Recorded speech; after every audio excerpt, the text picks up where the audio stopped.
CPR.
just fading.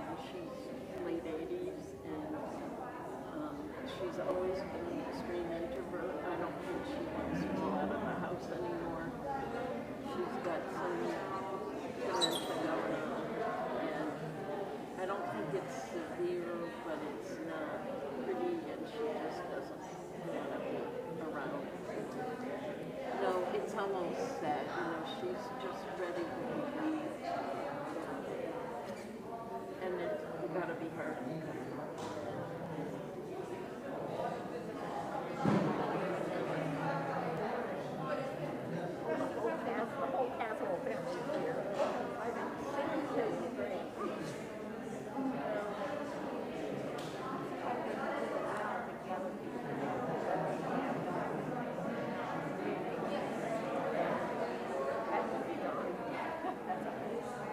I think once you stand up there for a minute, they will see you. They'll quiet down once you stand up. Okay. Take your mask off like you're getting ready. Right. People can hear me.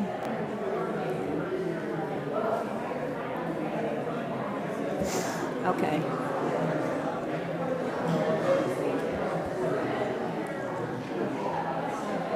Okay.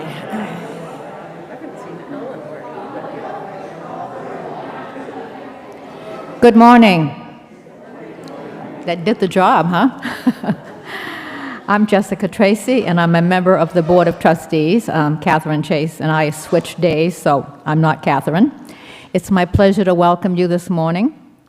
If you are visiting and would like more information about our congregation, please stop at the visitors table in the fellowship hall in the rear, and we'll be happy to answer your questions. Today we welcome our own Grace Lewis McLaren, who has been a member, she tells me, since the mid-'70s, and is responsible for one of our hymnals. She's written this hymnal, and it's fabulous, some fabulous songs in there. As we start our worship service now, please silence your cell phone. Again, welcome.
by May Sarton.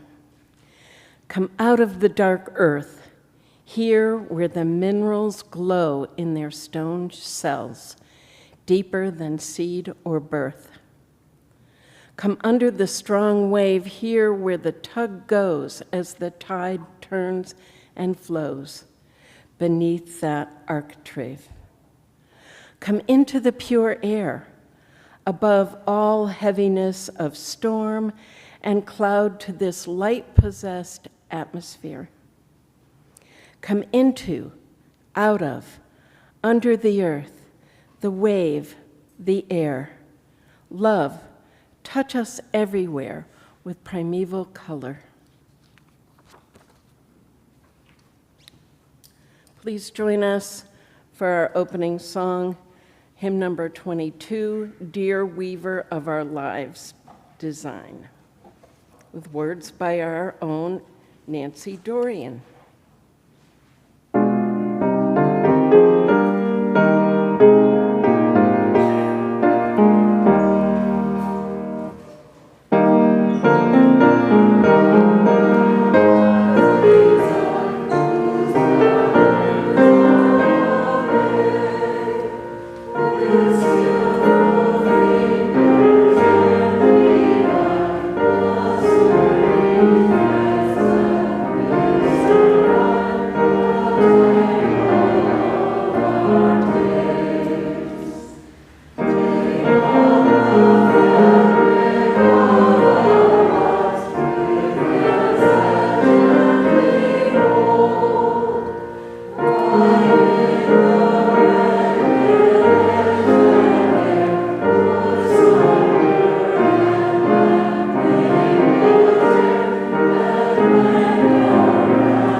Good morning.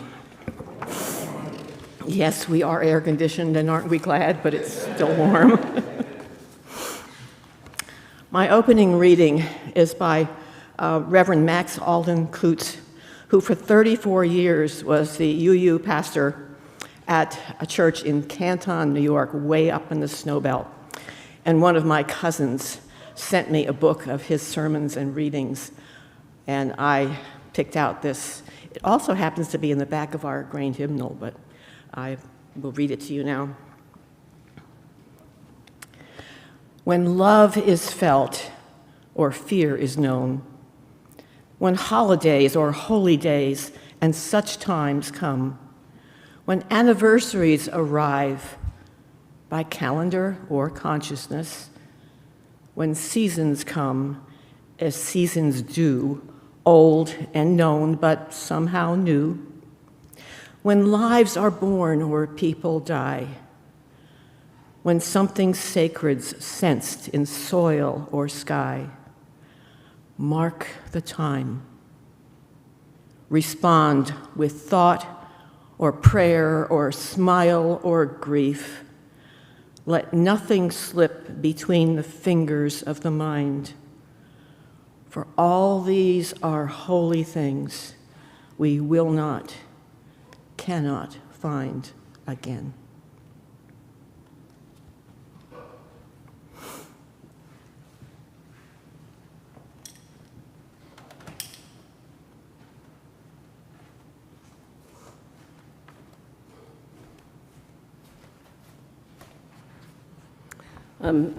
I'm Mary Larson, a pastoral care associate, and I'm doing 2 different jobs today. So, for Joys today, Mike and Sue Michaud are celebrating their 40th anniversary today.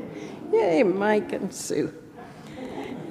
And I have a personal joy that Nell's back. We missed her. and lovely to hear your music now. Concerns: Helen and Ed Hawes mourn the death of their beloved daughter and stepdaughter, Helene Hainisha, on Thursday, August 3rd. Although in very poor health, Helene managed to travel to Maine from her home in Germany with the help of her son Nicholas in time to celebrate Helen's 90th birthday on July 31st. Helen and Ed are immensely grateful for the support of their UUCB friends at this difficult time. If you are not attending in person services and would like a joy or concern read from the pulpit, you may send an email to uucbjoysandconcerns@gmail.com. This address is up on the screen and in UUCB's weekly email. If you have a concern you would like to discuss in private, please speak with a pastoral care associate.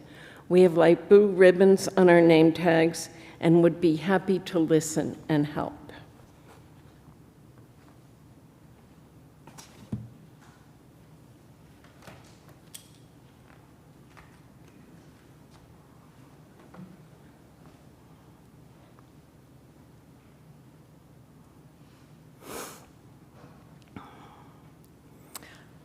As a response to our joys and concerns today, I'm going to reread Max Kutz's writing. When love is felt or fear is known, when holidays or holy days and such times come, when anniversaries arrive by calendar or consciousness, when seasons come as seasons do, old and known, but somehow new, when lives are born or people die, when something sacred's sensed in soil or sky, mark the time. Respond with thought or prayer or smile or grief. Let nothing slip between the fingers of the mind. For all of these are holy things we will not, cannot find again.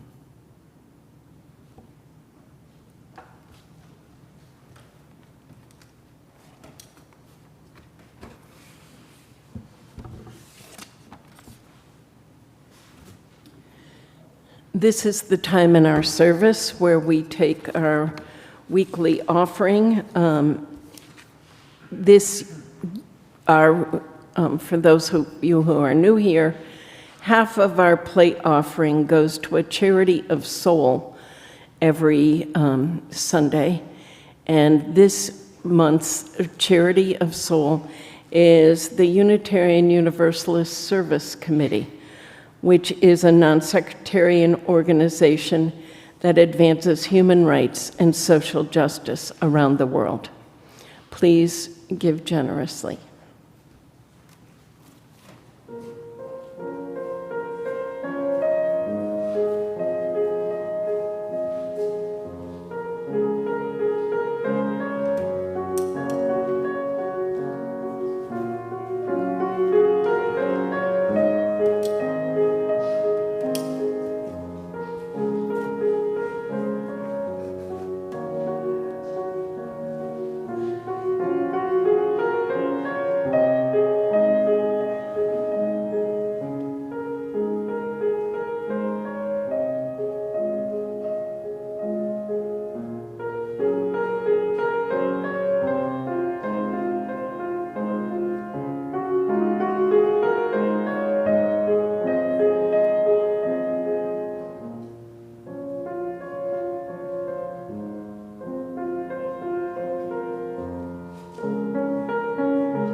Thank you. Please join me with the congregational response. May these offerings sustain and grow the work of this church, weaving a tapestry of love and action.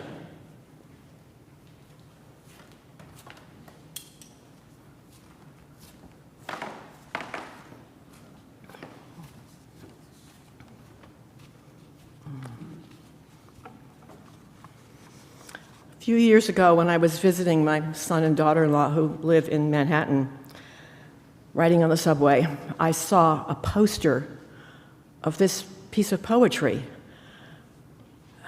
And I read it and took a picture of it. And the author was unknown to me. His name is Ted Kooser. But the one thing that I clearly saw was that he was born in 1939, year of my birth. And I love the poem and have used it several times since then. And somehow the words in Ted Kooser's poem help me focus on things that are really important to me. Now, Ted Kooser, turns out, is a farmer from Iowa. And yet he writes about sensibilities that would indicate he's been around the coast, too. So this is his poem.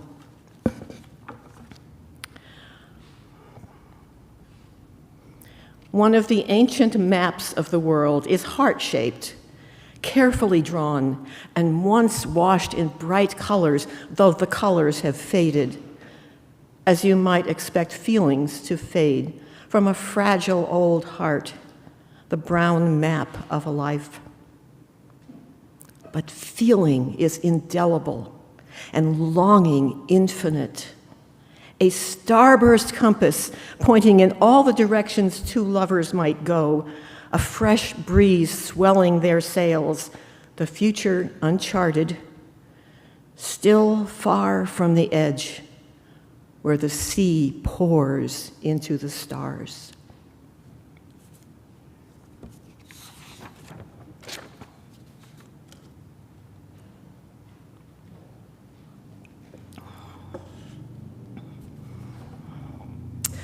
Once upon a time, there was a certain tree I walked past every day on my way home from kindergarten. It was a gnarled old apple tree, but in spring it still bore a few blossoms. And one day I stopped to visit my special tree. My mother, rightly worried when her 5-year-old was late returning home, I mean, what mother wouldn't worry? She scolded my foolishness, my silly tree, my invisible friend.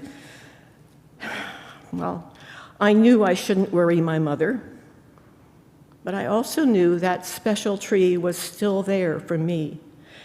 And even though I couldn't stop and talk, the tree still listened to me. And I always said thank you as I hurried on home. In the world as it is today, when my indelible feelings take me to a place where my anxiety can slow for a while, I need to go to a place where there are no judgments, no explanations, no agendas. And for me, that place is the edge of the salt water. That confluence of rock and rockweed and the low tide aromas of countless creatures in their cycles of death and life, where sometimes there's a view clear to the horizon and other times only as far as the fog allows. Here on the mid-Maine coast, we know the daily phenomena of serious tides. Twice in every 24-hour season, 2 highs and 2 lows, and that's the simplified version. The highs and lows max out approximately an hour later each day. And much as we humans would like to, we cannot control the tides. What is more deeply symbolic of change, but also of constancy? And I'm really grateful to know of a nearby place where I can just go and be, paying attention to that constantly changing yet steady rhythm of the tides. It seems I've outgrown the concern that someone might call this foolish or silly, and I return home when I'm ready. Being almost 83, I'm still feeling abundantly alive. A number of my lively friends are still in their 90s. However, some of my friends have departed too soon, and some quite unexpectedly. My husband, John, died 8 years ago. And though there were times when I felt as if I would never, ever recover from that loss, many tides have come and gone. And I am living my reconstructed life. Some of you know exactly what that means, although it is certainly a singular experience for each one of us. My father, who some of you knew, hailed from a five-in-the-ground Maine family. That means I can go up to the Sydney, Oakland area where he was born and go to the cemeteries and point out Lewis headstones going back at least 5 generations. So when my father told us that he wanted to be up home, of course, for his final years, John and I uprooted what had then been 20 years of living in California and made our way to Florida to help my father get out of his home, and then all made our way here to Maine and found a home where we lived together for 11 years. Old age and macular degeneration didn't stop my father's sense of adventure.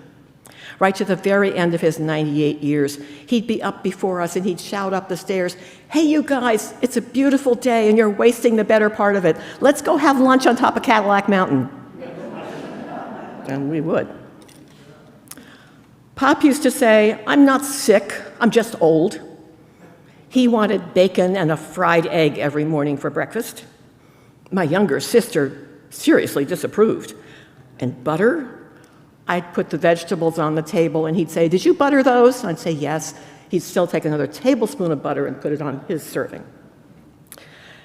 Quality of life. For him, that meant butter, bacon, waffles, and lots more butter and real maple syrup on Sunday mornings, and then sitting out on the front porch in the sunshine, wrapped up in a couple of Afghans if he was chilly. After Pop's death in 2013, we knew we needed to move out of our Topsom home, prepare it for sale, and rebuild our lives. Buying a single-wide mobile home in Brunswick was, we thought, a temporary move. We didn't know what was coming next. John's cancer was diagnosed in December of 2013, and it went quickly. He died in early April. But this was before COVID. We were able to be together. He was himself, weakened, aware of his dying right up to the last few days. We both knew we were facing that edge squarely, together, making the decisions we needed to make. As I reflect on that terrible time, even recall it in dreams once in a while, there is a sense of gratitude for having enough trust in each other to deal with the unavoidable realities, that ultimate edge we always hope is far in the distance. You and I know that we and all whom we love will die. But of course, this is incomprehensible. Humans have always, as far back as we've discovered, created mythologies and rituals to help us live with these struggles, particularly the betrayals of life.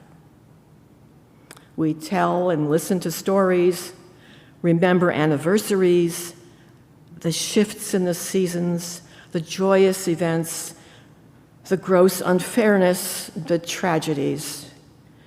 But we need these for a context in which to go on and to reconstruct when necessary. I am a person of privilege, part of a dominant caste in a dominant culture. I own that reality, embarrassing as it may be at times, and there are plenty of times when it is deeply embarrassing. My daughters remember growing up on a dirt road farm that we used to call Freeport Backside. During that time, I realized that my marriage to their father was a painful burden for everyone, and I eventually took steps to end it. Several folks from this UUCB congregation were marvelously supportive as I muddled through that change. John McLaren and I met right here in this church, well, the former church that used to be here before the fire. We met right here for a music gig. He was a superb classical guitarist and a good listener. I had a career I loved as director of sales for the Eastland Hotel in Portland. 2 teenage daughters were my primary family. My life was already full and complicated enough. Well, you know how that turned out. A love story that lasted 32 years, because one of our core values was caring for our elders. We left Maine to be closer to John's parents in Southern California. Our son was born there in 1983, and both of my daughters eventually decided they liked the weather out there in spite of fires and earthquakes better than here. When I was 59 and back in grad school, I was invited to study with a shaman, a Nanga of the Shona people of Zimbabwe. Now, that's a whole other story. I'd love to tell it to you, but it would take a whole other day. But that's when I got my first passport, when I was 59 years old. And my then 15-year-old son said, "Why do you have to go to Africa? Couldn't you just read the National Geographic?" He also said, "Mom, I think you have about a 75% chance of getting killed." And that made me swallow hard. But I went. And as a white person traveling alone, I was an obvious minority, a foreigner in need of help from strangers. I was going to be facing edges I didn't even know were edges. And it was the first time I ever saw the completely different night sky of the Southern Hemisphere, brilliant in the perfect darkness of rural sub-Saharan Africa, also known as the bush. There's a place at the borders of Zimbabwe and Zambia where the mile-wide Zambeze River plunges into a 400-foot deep canyon, cut smack across the river's width. The river roars into this abyss where it is forced by the narrowness of the canyon to make a turbulent left turn. When the river is at full flow, a cloud of mist rises high into the sky, and it is visible for miles. The sound is thunderous. You can feel the earth vibrating as you walk near this place. The indigenous peoples of that area call it Mosiotunya, the smoke that thunders. We Westerners know it as Victoria Falls. Early in 1999, when I was traveling there with my Nanga and 6 other folks, there were no fences, barricades, even warning signs on the dry side of the falls, which certainly wasn't dry because of the volume of that constant mist. There were clumps of vegetation, but also spaces where the naked, dark rock was open right to the edge. Have you ever had a moment where you knew it was crazy, but you just had to do something because that moment was never going to come again? I needed to get as close as I could to that thundering edge. Using my entire body as ballast and lying on my belly, I began inching forward.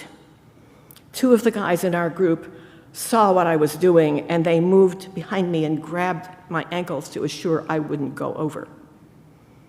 I reached the edge where moss, soaking wet moss, covered the vertical wall beneath my chest, and lying there with my arms hanging straight down, I began drumming on that thick moss for all I was worth and singing something that just came into my head in that moment of total intensity.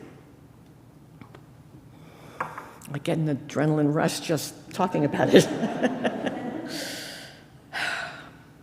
If you Google Victoria Falls, you'll see they've now built elaborate safety trails along that edge for very good reasons, people like me.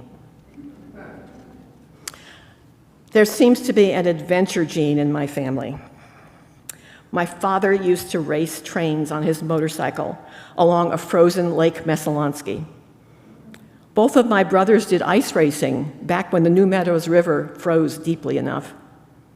One of my brothers was a champion Formula One auto racer. Retiring from that, he took up ultralight flying.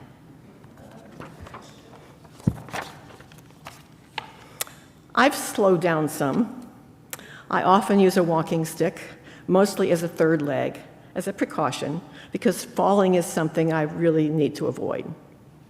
And it is surprising how often my own feet get in my way. And the stick helps. As long as I can, I continue my pattern for the past 7 years of spending summers here in Maine, staying for October because I will not miss a fall in New England, and then going to San Diego for the winter, where I live in a little apartment above one of my daughter's homes. I'm very fortunate to have lots of friends in the San Diego area, lots of connections, because I served on the administrative staff of First UU Church there for about 15 years. And that's the church where our former interim minister, Justine, is now employed. So our overall theme this summer has been, what makes me come alive? Well, you've just had a few pieces of it. Being aware of the privilege of life for me, and filling it as it comes, as I'm aware of it, with every possibility for joy, for beauty, for friendship, for meaning. Knowing that there are difficult, depressing, even terrible days in every life, and seeking ways to nourish myself for whatever uncharted future is ahead. One of the kitchen quotes I keep at eye level is by the Dalai Lama. He said, "Energy is the currency of health." And when I read that quote, I can see his broadly smiling face. Energy is the currency of health. So even if I'm having a day when my energy level gets me only as far as the couch and a book, I'm grateful for what is there. My body reminds me that the tide is receding, but I am still feeling far from the edge where the sea pours into the stars, and I'm mighty grateful.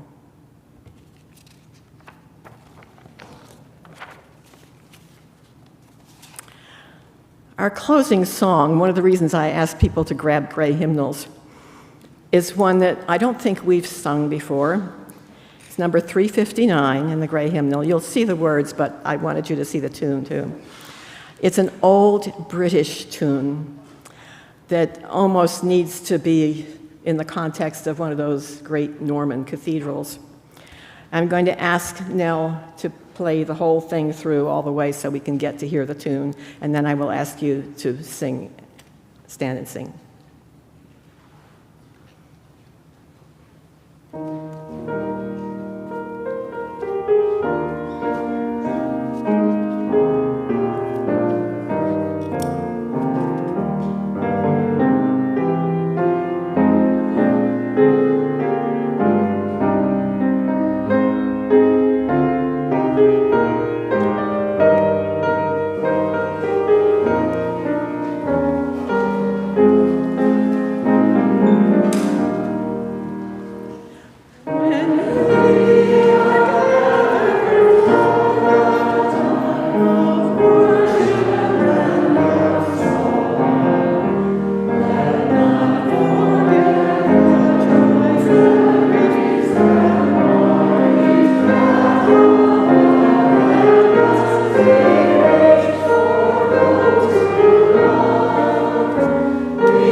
closing words are, spend the afternoon. You can't take it with you.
Thank you, Nell.